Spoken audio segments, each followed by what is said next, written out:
Good afternoon, and welcome to this quarter's State Affiliate webinar. Thank you for joining us. My name is Ann Policastri, and I'm the Director of Membership and Affiliate Relations at ASHP. Today's presentation is Pharmacy Technician Education and Training Standards Update. Much has evolved over the years surrounding pharmacy technician education and training. In 2014, ASHP and ACPE collaborated to facilitate a partnership in the accreditation of pharmacy technician education and training programs. As a result, the Pharmacy Technician Accreditation Commission, or PTAC, was formed. It has representation of pharmacy technician educators and advocates, board liaisons from ASHP and ACPE, and a public member to approve and vote on programs for accreditation, as well as make decisions on pertinent issues and ensure quality of pharmacy technician training. During this informative webinar, the revision of the Pharmacy Technician Education and Training Standards will be reviewed. These revisions were approved last week at the meeting of the Pharmacy Technician Accreditation Commission. Our presenter this afternoon is Janet A. Sylvester, PharmD, MBA, FASHP, Vice President of the ASHP Accreditation Services Office. Janet is responsible for providing strategic direction for ASHP accreditation programs and services.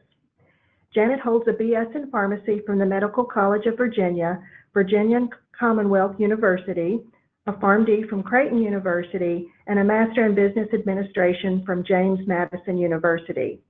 Janet spent 34 years in hospital practice and was Director of Pharmacy and Emergency Services at Martha Jefferson Hospital in Charlottesville, Virginia.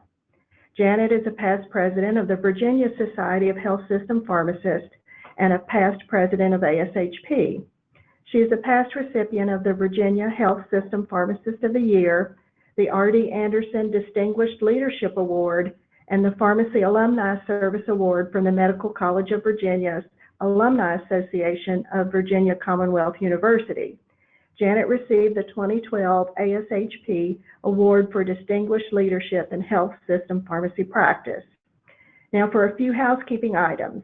In order to avoid background noise, each participant has been placed on mute. We will have a question and answer session at the end of this presentation. Please submit your questions for this session using the Submit Question or Comment box, which you can find on your GoToWebinar screen. This is usually found on the right-hand side of the panel. Kimberly Berry will serve as a moderator for your questions and will relay them to our speaker. Good afternoon, everybody. Can you hear me okay? I hope.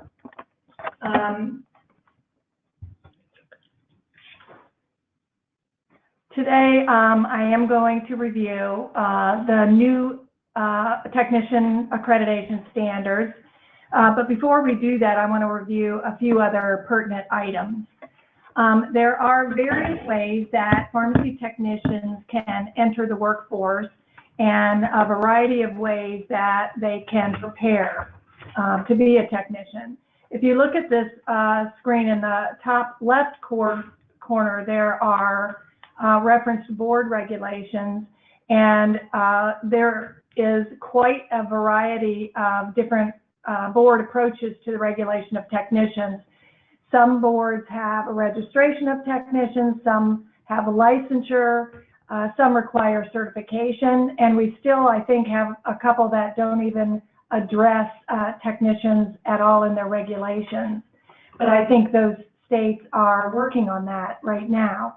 In the top right corner, there are employer-based training programs. Some are accredited, some are not.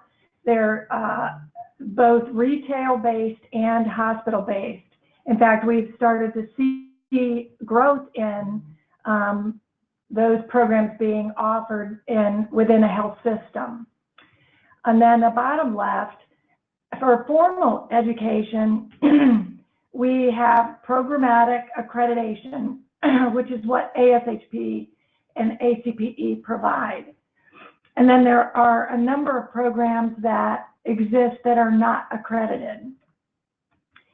And then in the bottom right corner, there are certification exams, excuse me, including PTCB's exam, PTCE, NHA's exam, which is the accept exam, and then there are states that actually offer their own exam. There are a variety of different types of training and education programs. There are some degree programs that exist in community colleges or technical colleges. More often, these are certificate programs.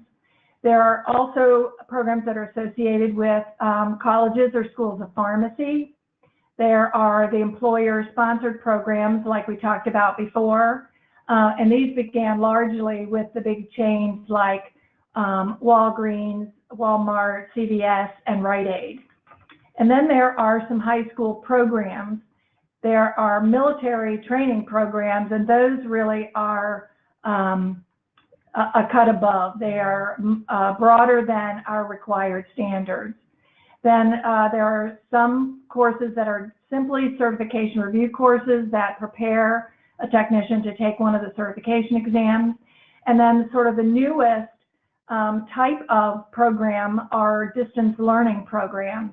And right now, last week, we just approved the 4th distance learning program for accreditation. So these really do provide expanded access for technicians who are, or prospective technicians, students who live in rural areas. So PTAC is our Technician Accreditation Commission. ASHP has been accrediting technician programs for more than 30 years. And the accreditation is voluntary. In 2012, NABP asked for ACPE, the American College of Pharmaceutical Education, to participate in pharmacy technician education and training accreditation. And this collaboration between ASHP and ACPE began in 2013, and that's when the Pharmacy Technician Accreditation Commission was formed. Prior to that time, the technician accreditation decisions went to the Commission on Credentialing, which does the residency accreditation. So in 2013, when the affiliation between ASHP and ACPE began, we split off from the Commission on Credentialing, and that's when the PTAC was formed. So ACPE board and the ASHP board both approve everything that is done, including standards and accreditation decisions.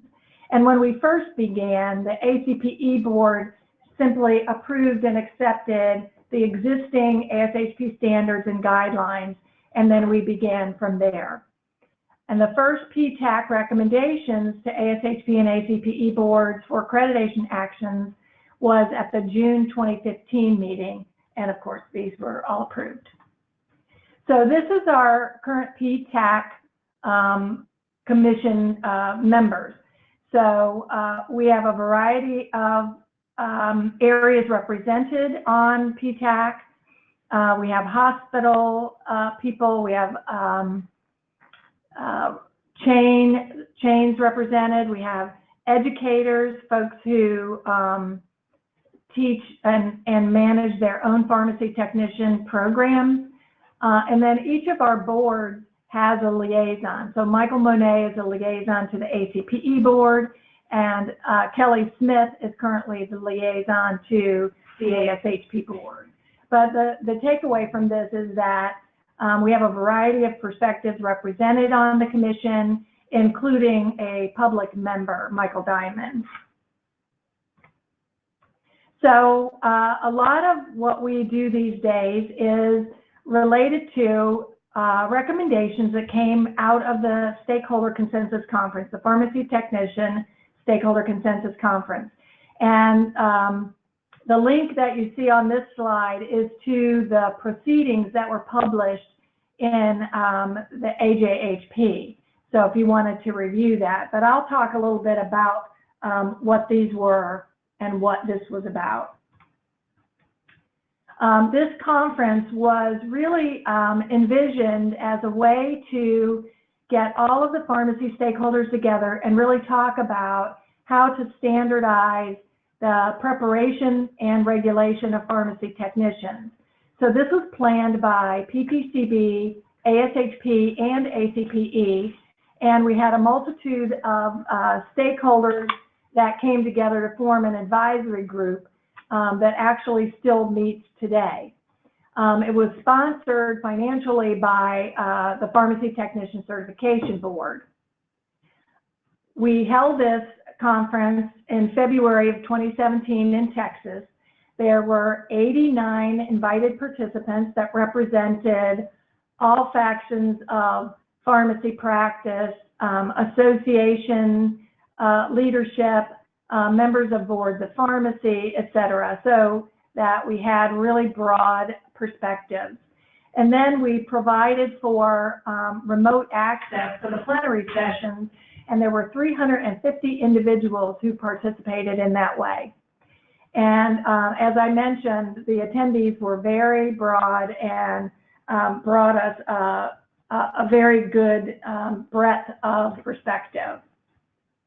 So largely, the recommendations from the Stakeholder Consensus Conference covered the following areas, and there were 59 recommendations. One was that we really needed to define what a pharmacy technician is, and we wanted to define what we believe to be optimally technician education, and then what were the required knowledge, skills, and abilities for entry-level pharmacy technicians. We also talked about the role of certification of technicians in addition to education and training, and about how we would try to gain some standardization across our states with laws and regulations related to technicians. We also talked about the need for advanced pharmacy technician training, and then discussed how we would move forward on all of these identified issues.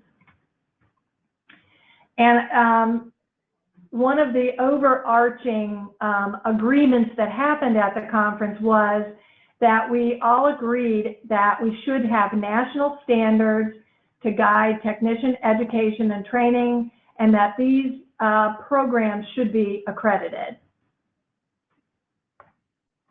So one of the main recommendations that came out of the conference, and with some sense of urgency, was that we needed to revise the existing technician accreditation standards. And the desire was to identify the standards in two segments, entry level and then advanced. And the idea was that in different areas of practice, some of what is now included in advanced was not relevant to those practice sites, and we wanted to recognize that we wanted to tailor our education and training to better meet all of the different segments of pharmacy practice. So we identified a standard writing subcommittee, which included members of PTAC, so you'll recognize some of the names on this list from a previous slide. We also had lead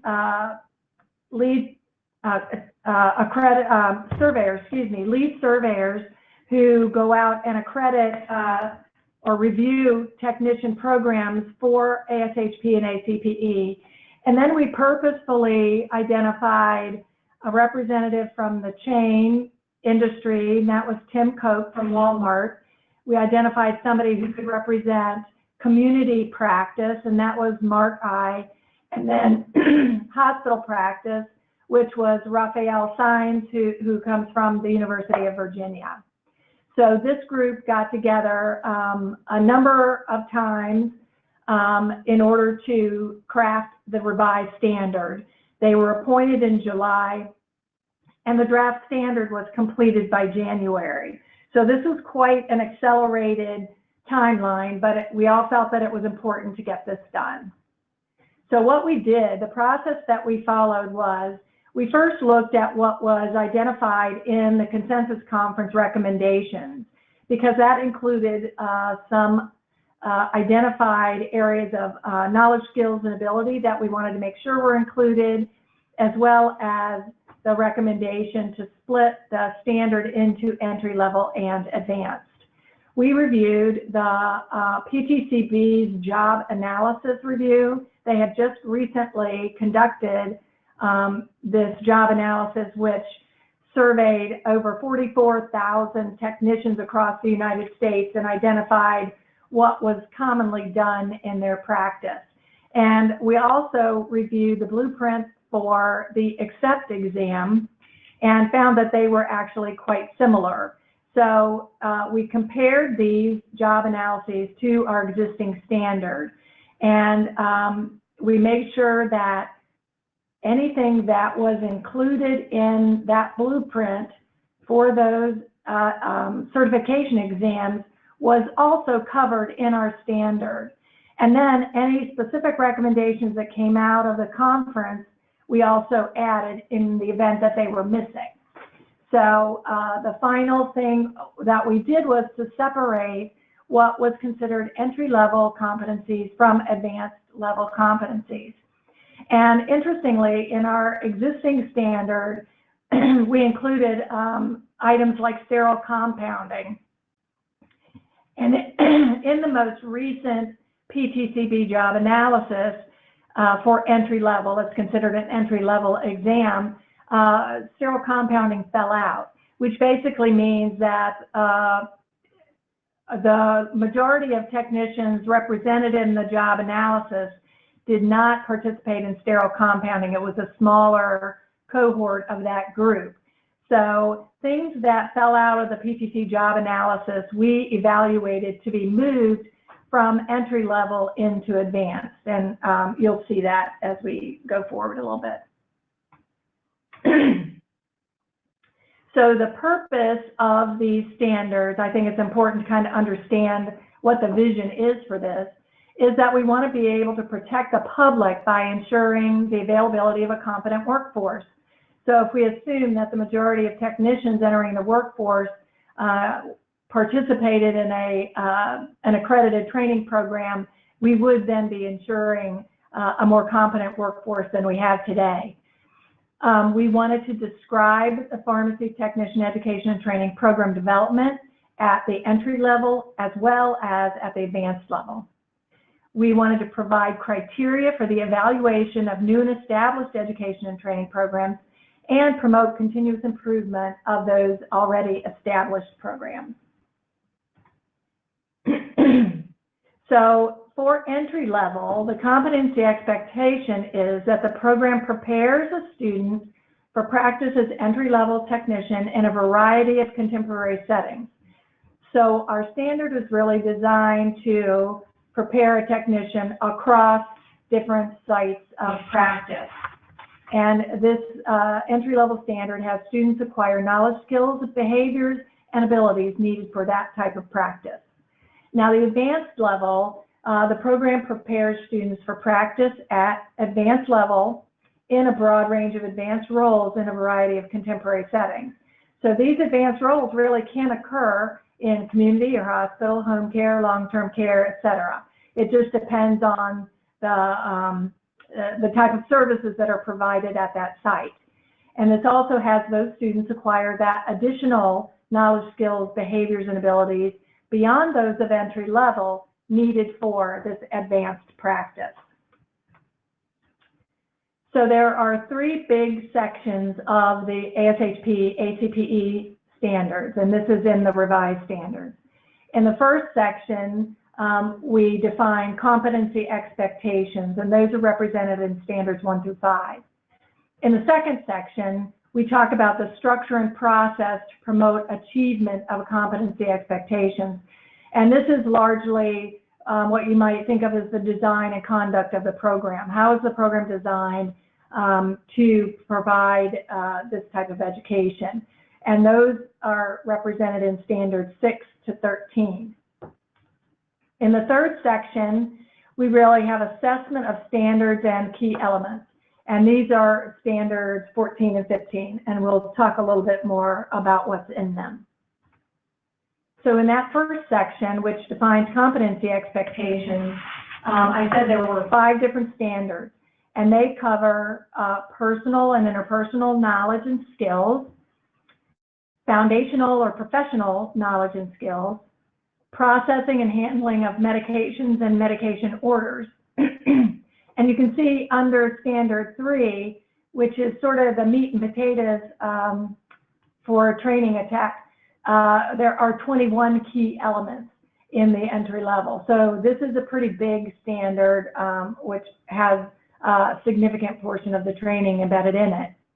In standard 4, what is covered is patient care, quality, and safety knowledge and skills.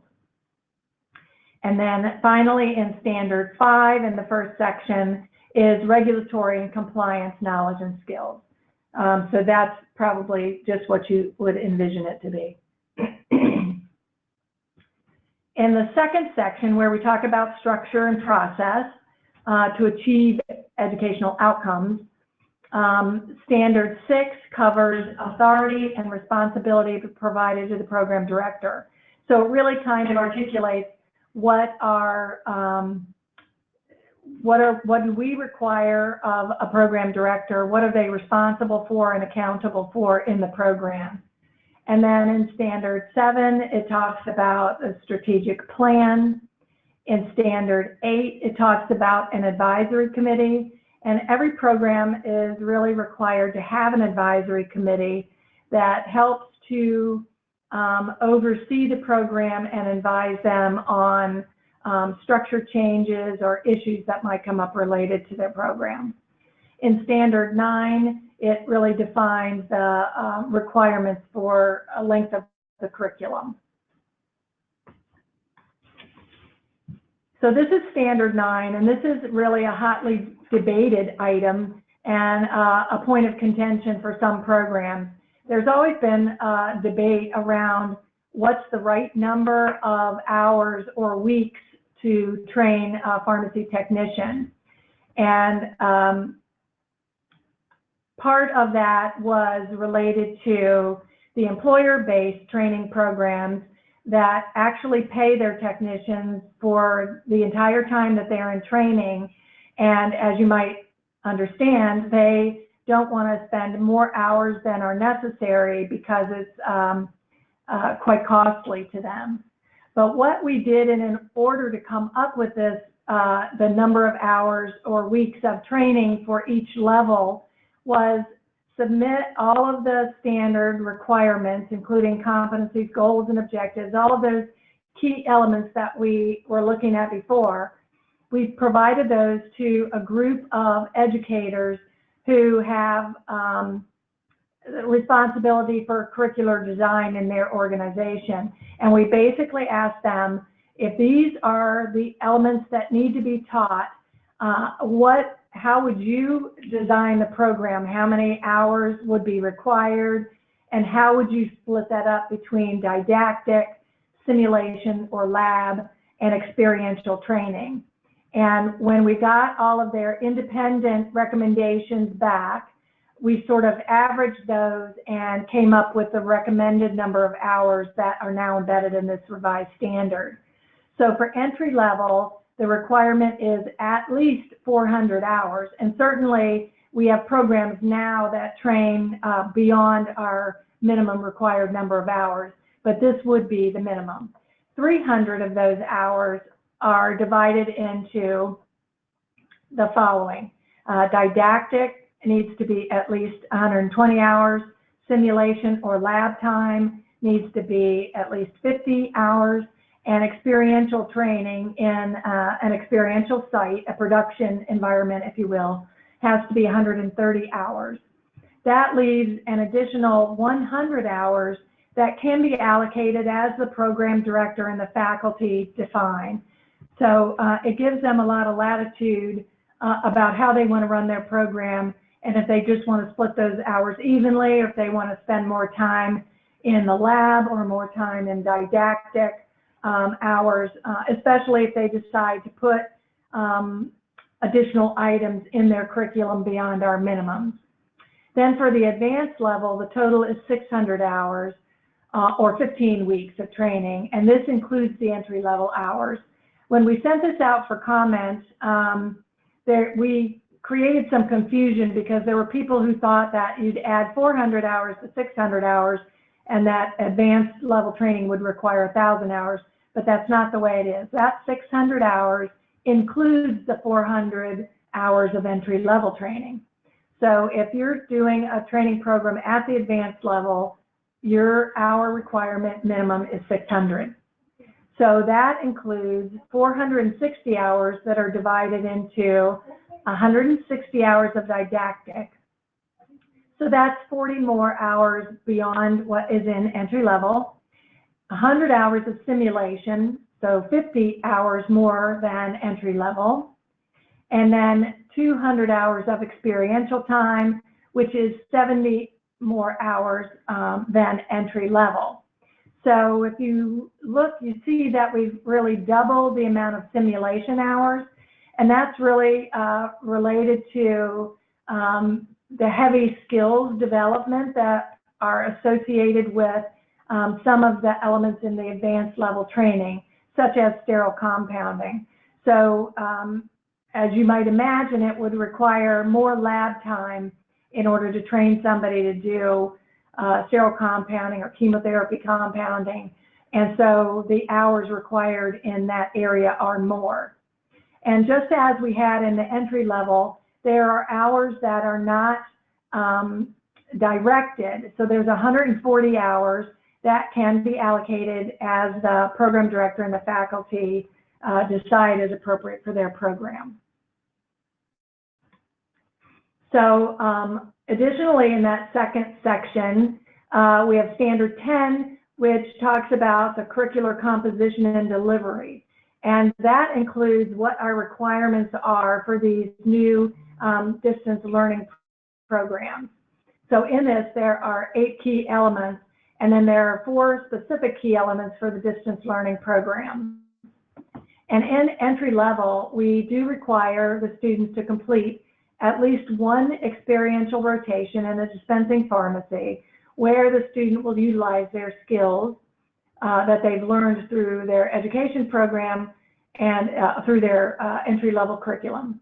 And then at the advanced level, we require that the students complete one additional experiential rotation, so 2 rotations in total, in addition to any completed during an entry-level program. So that total is 2, one in entry-level and one in the advanced. And this advanced experiential rotation takes place in a facility where the student can utilize those other skills that were learned during as part of the advanced curriculum. Then Standard 11 really describes what's expected with relation to student recruitment, how they're accepted, their enrollment and representation. And there are 8 key elements in this area. Standard 12 talks about the requirements for faculty and instructors, and 13 talks about the requirements for documentation in the program. So Standard 14 covers the assessment of competency expectations. So there are 6 key elements that talk specifically about how we assess the student's learning. And then there are also an additional 5 key elements that describe how we assess the program requirements. So we talk about what defines program completion. We do look at performance on national certification exams or any other psychometrically valid exam or evaluation. And for example, when we go to survey a technician program, we ask them about their pass rate for prior students on the national certification exams.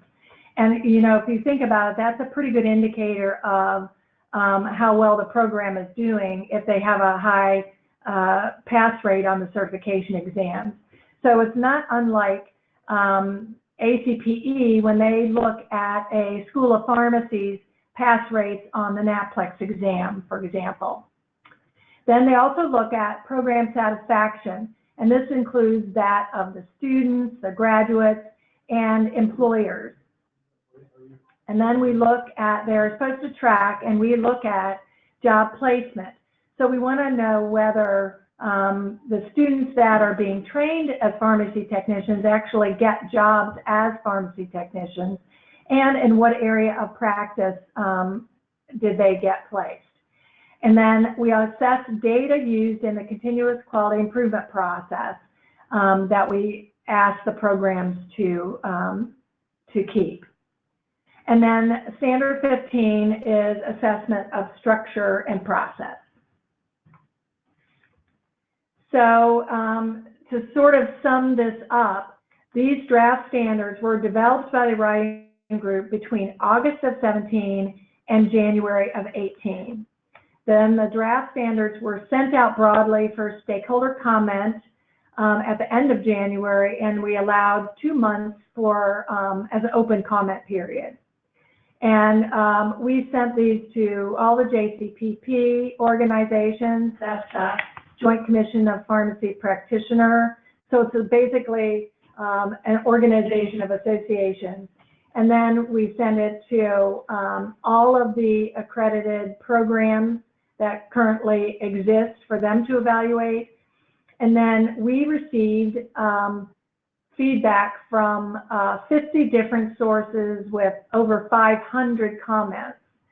And that provided a draft for further review by PTAC at their May 18 meeting, which actually was just last week. So we spent quite a number of hours taking and reviewing these 500 comments, making changes that were really advantageous to the standard, incorporating what we could, and then some of the comments were really based on some misunderstandings, such as what I described with how the hours worked. So they gave us some idea of things that we needed to make more clear, or that we needed to make sure when we develop and revise the guidance document, that we include explanations that clarify some of the questions that we received. So we have now approved at PTAC this final draft of the standards, and it will now go to the ASHP and the ACPE boards for approval, and they both meet in June. So once those standards are approved by both of the boards, we will publish them on the website. And our plan is that we will make those standards available starting in January of 2019. So for programs like the chains who are very interested in going from 600 required hours, which is the current requirement, to 400 hours, which is the requirement for entry level, they would be able to begin using the new standard in January. But for all other existing programs, they would have between January of 19 and January of 20 to really evaluate whether they're going to continue to train at the advanced level and incorporate the newer advanced elements in the new standard, or whether they're going to train at the entry level. So that gives them an opportunity to really evaluate what they're doing, what they'd like to do, what their student groups are interested in doing, and then get themselves organized. Programs that apply after January of 19, however, new programs, we will expect to begin on the new standard. So for a while, we will have programs that are on the old standard and programs that are on the new standard. But that's okay, and that is what commonly happens. Okay, and that is the end of the formal presentation. So we would be happy to answer questions at this point. Just please remember to type your questions into the question feature on the GoToWebinar panel on the right side, and we will read those off as they come in.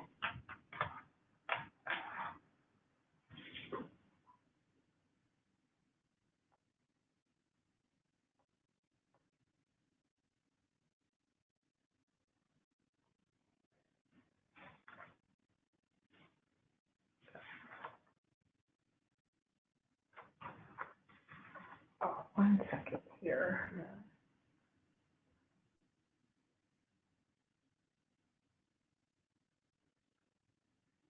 Someone's asking if a copy of this presentation will be made available.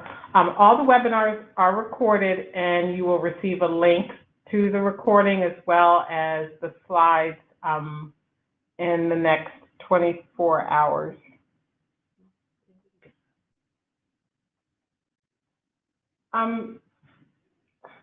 Janet, you had mentioned something about the standards for experiential rotation for dispensing pharmacies when there's distance learning. Can you explain exactly how that would work in terms of how to get to that dispensing pharmacy?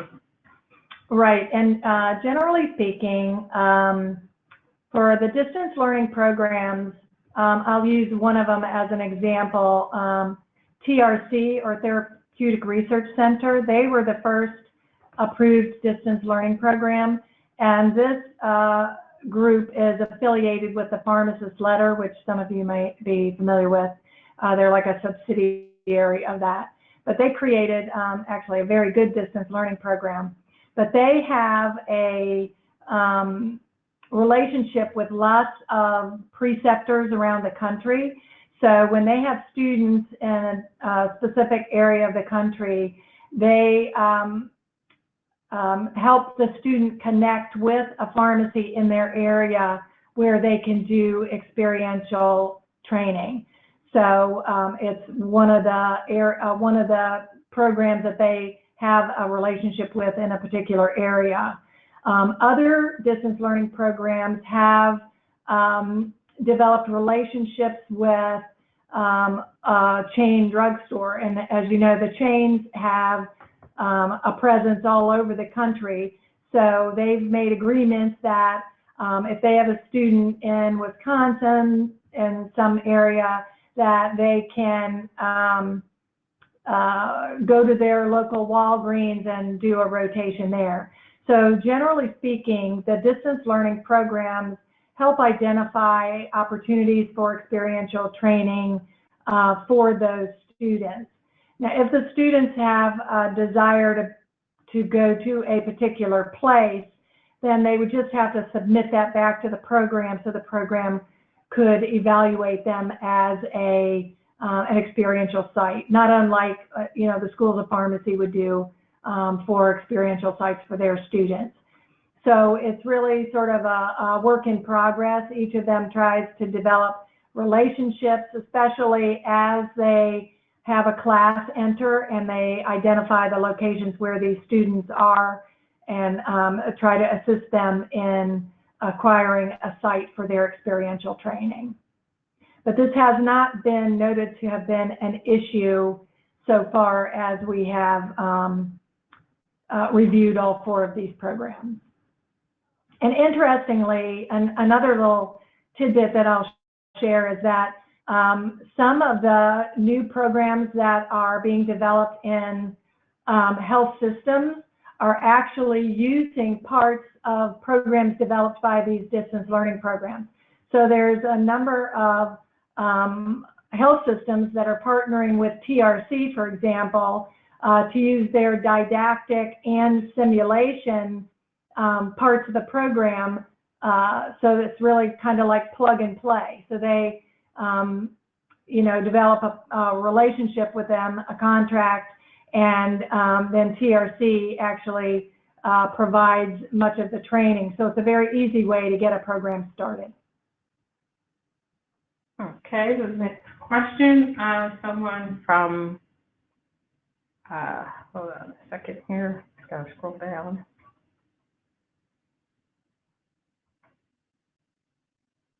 I think they're asking how will the information from what's being approved be communicated to, I guess, everyone? They were calling from Norman Regional Health System. Well, we will be putting this out as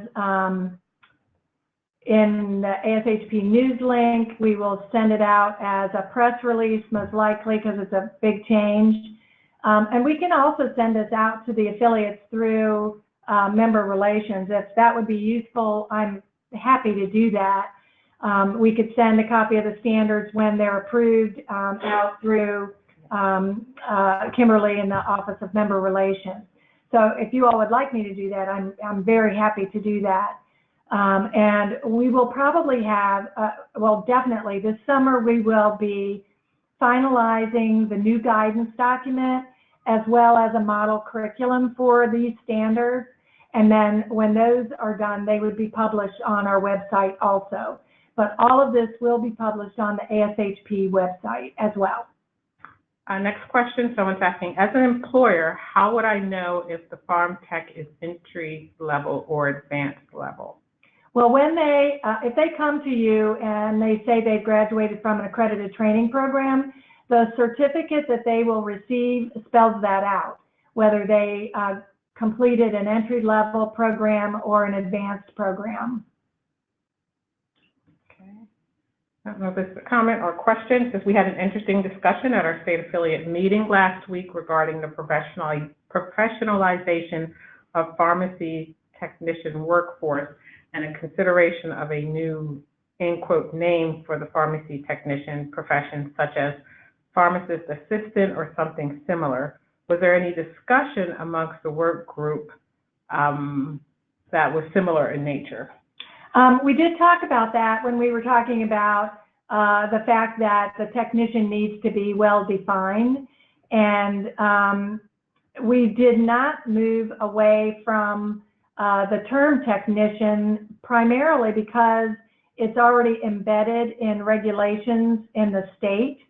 What we did talk about actually at the conference and as a work group was that we needed to, when we started talking about regulations, talk about the need for a status such as technician in training.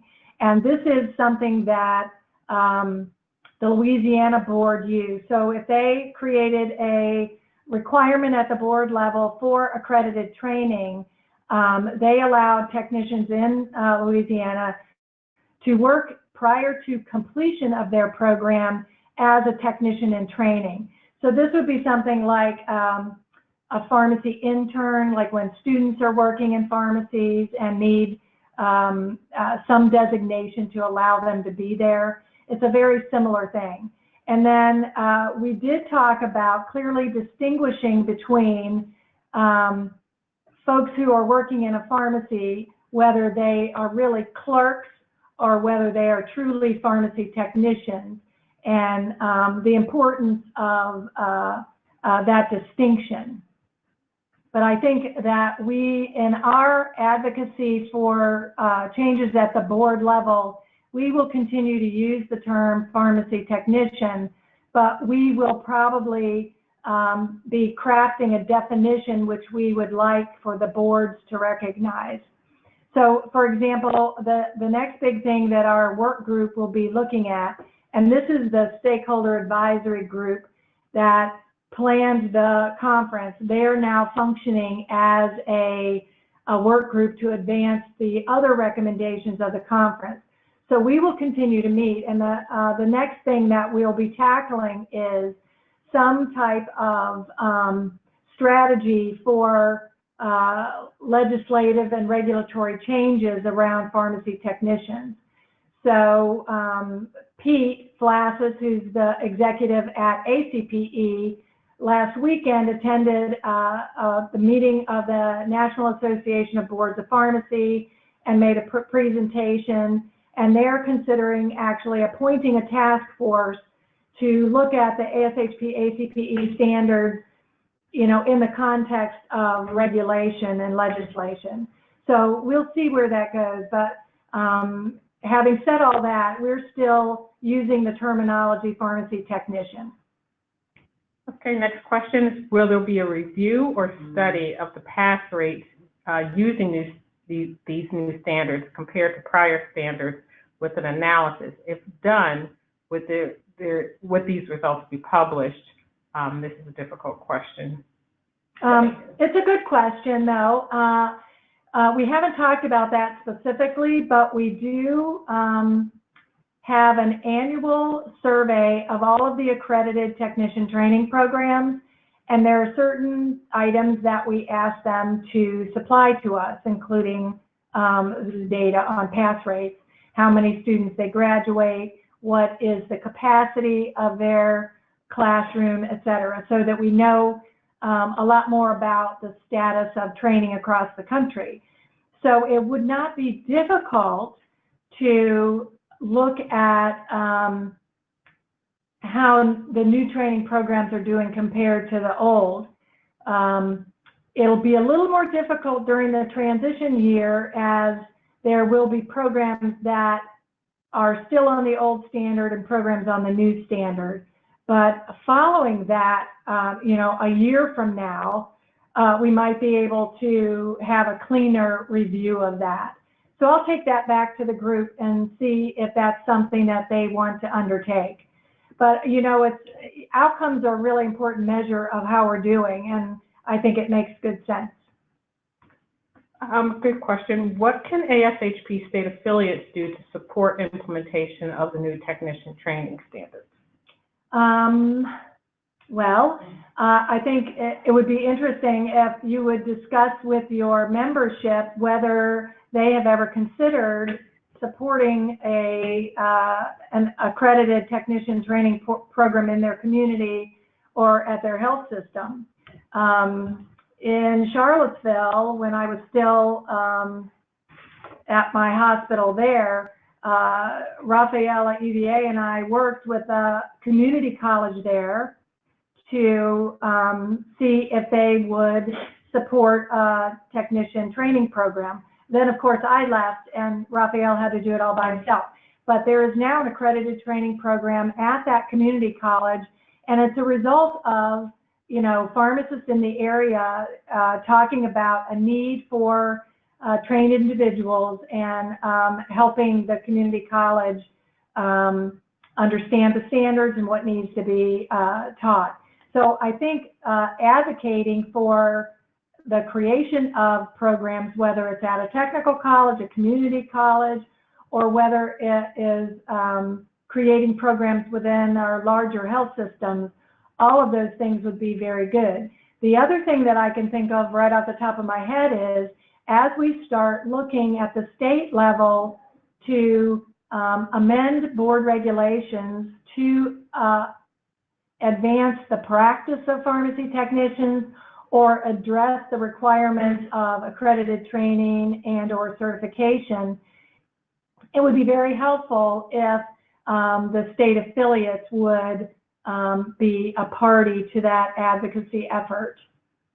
And we can certainly stay connected with the state affiliates as we start to put together what we think would be model language at the NABP level for the state boards of pharmacy, and then as we try to roll that out to individual states.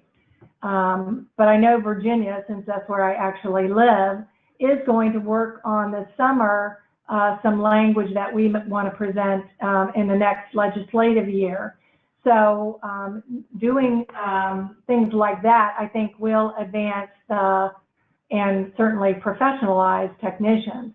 I think until we get some standardization of how our state boards view technicians and their capabilities, it's going to be difficult to have this national standard that we've been talking about and expectations. And if you think about it, the technicians right now are where pharmacists really were 30 years ago, where there isn't a standard and the variety across the country is significant. And it's really about time that we do something about that. Okay, next question is the intent of entry-level versus advanced training program requirements to be for retail versus health system with sterile compounding? Is that the end?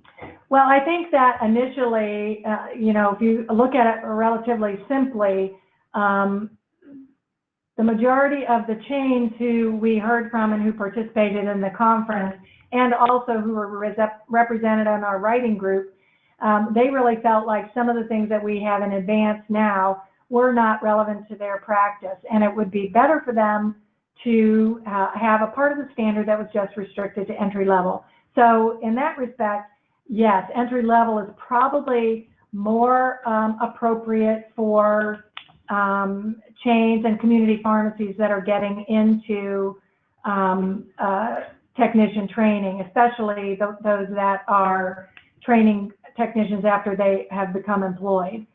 However, you may find that there are hospitals that would take an entry-level trained technician and choose to train them themselves in sterile compounding or other advanced skills. Now, having said that, it is very logical to assume that advanced skills would be more highly utilized in a health system practice and in a hospital environment. So it really depends. But as you all know, if you're in a hospital pharmacy, not every technician is allowed to work in the IV room. So it can be sort of a select group of competent technicians. So I think that is yet to be seen, what the market will really do with the two different standards. Now, having said that, I'll tell you something else that came out, and that was that in the chain environment, there are some efforts to really advance the pharmacist practice, and with that, using technicians to do some of the skills that we've really defined in advance, like immunizations, providing immunizations. In Idaho already, technicians are allowed by the Board of Pharmacy to administer immunizations. So we've even talked about if a chain wanted to do immunizations in their stores and have technicians be part of that, then they could have the entry-level training program and then pull in the competencies and key elements out of the portion of the advanced program that relates to immunizations and pull that in as an elective in their entry-level program. So there's really many pathways to get to the level of credentials that you would want for a technician in a particular practice setting. But today, what we're really trying to do with this entry level is to create sort of the minimum expectation, and certainly something that the boards of pharmacy can hang their hat on and develop regulations around. I think the advanced competencies and skills are going to be more driven by employer need, and just as you might expect for a pharmacist. We are all trained at the PharmD level now with a NAPLEX exam, but there's lots of layered credentials on top of that. Some people do residency, some people go straight to board certification, or other types of credentials that they add on to that sort of a minimum standard of PharmD. And we sort of envision the same thing to be true with how we develop our education and training and then other credentials for technicians, that entry level is going to define the minimum requirement regardless of practice setting. I hope that answers your question. And finally, someone asked that they noticed that the titles behind the names of some of the board members. What does RPH Tech mean? Is that for registered? That's a good question. I have to go back and look at that. Back a few slides. And see who they're next to.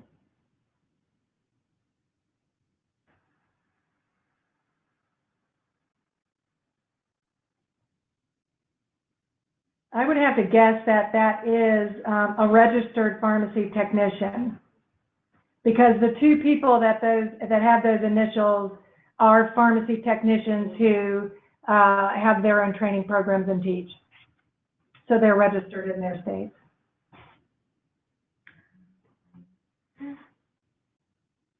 Someone typed it in. Is that right? Registered pharmacy technician. Perfect. Okay. I'm glad you were validating that I was right. So we have time for about one more question, Kimberly, if we've got anything else online. Oh, wait 1 second. How would one become involved with PTAC? Oh, great question. Well, every year we look for people to submit their name when we do a call for nominations. You can nominate yourself, but each year we have members of the Tech Commission rotate off, and we look at those who have submitted their names, and our president-elect selects those candidates. So usually in the fall, there's a call for nominations for any of our councils, commissions, etc., and PTAC is included in that. So we would welcome people who would like to be involved. We would welcome that you submit your name to serve on PTAC. That would be wonderful. I think that is it for the questions. Okay, so we're near the end of our time. In closing, we want to thank all attendees for your participation today. I hope you found it valuable. Dr. Sylvester, thank you for your time today in presenting this new information. This webinar has been recorded and will be available on the affiliate website in a few days. We'll also send you a link, and we invite you to share it with others in your state who may be interested. We'll also share the PowerPoint slides for you as well to use as a reference.